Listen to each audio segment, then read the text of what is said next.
Oi gente, tudo bem? Sejam todos muito bem-vindos ao nosso canal. Dando sequência ao estudo do direito processual civil, hoje nós vamos traçar a distinção aqui entre os pronunciamentos do juiz, que são despacho, decisão interlocutória e sentença, beleza? Vamos começar pelo despacho, que é um conceitinho bem simples ali, né? Primeiro ponto, gente, despacho não é decisão. Na verdade, quando o juiz profere um despacho, quando ele despacha ali numa determinada relação processual, né?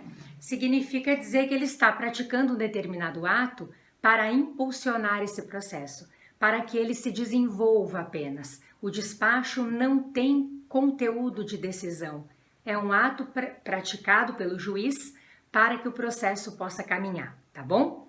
Quando nós temos, por outro lado, uma decisão proferida, pode ser que aquela decisão proferida pelo juiz seja uma decisão interlocutória ou seja uma sentença.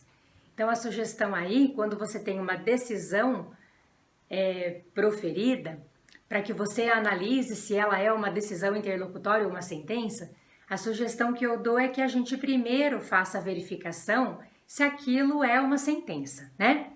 Mesmo porque o conceito de decisão interlocutória ele vem definido pelo legislador como por exclusão. Por exclusão, a gente define o que seria uma interlocutória. Então, a sentença, pessoal, vamos já sequenciar por ela, tá?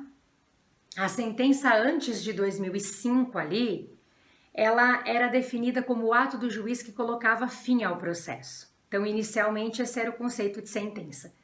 Ao longo com o passar do tempo aí, o conceito de sentença foi sendo alterado, tá bom?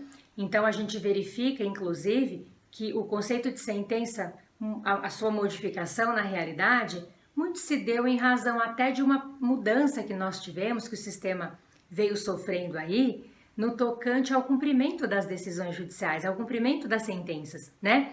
Porque o sistema ele foi sendo alterado e ele passou a permitir que as sentenças fossem executadas, né? Eventualmente, quando necessário, ali quando o juiz eventualmente condenasse o réu a uma determinada obrigação e ele não cumprisse aquela obrigação de modo voluntário, a lei passou a permitir que o cumprimento dessa sentença fosse realizado nos mesmos autos dessa ação que já estava instaurada.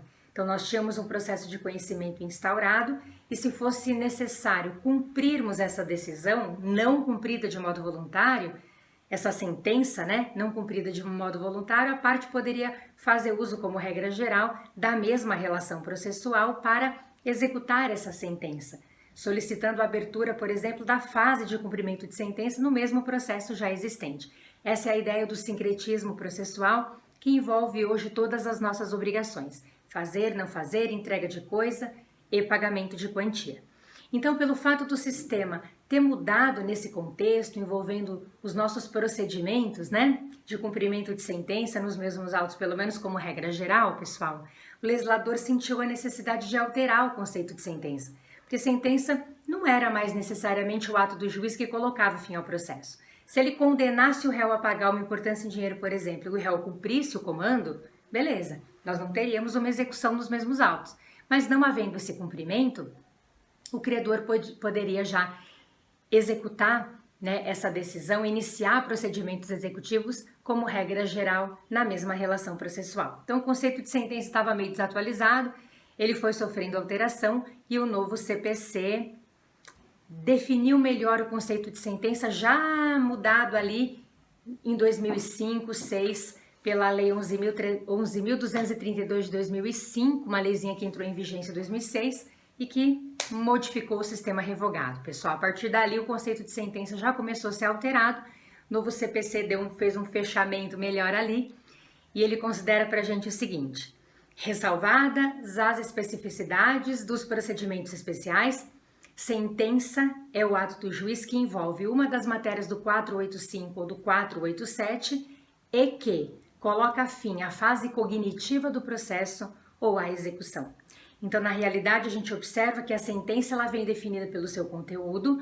Num primeiro momento, vamos observar se aquele pronunciamento do juiz envolve uma das matérias do 485 ou 487, situações em que ele analisa em que ele pode se pronunciar ali sem analisar o mérito da causa, 485, ou analisando o mérito da causa, né?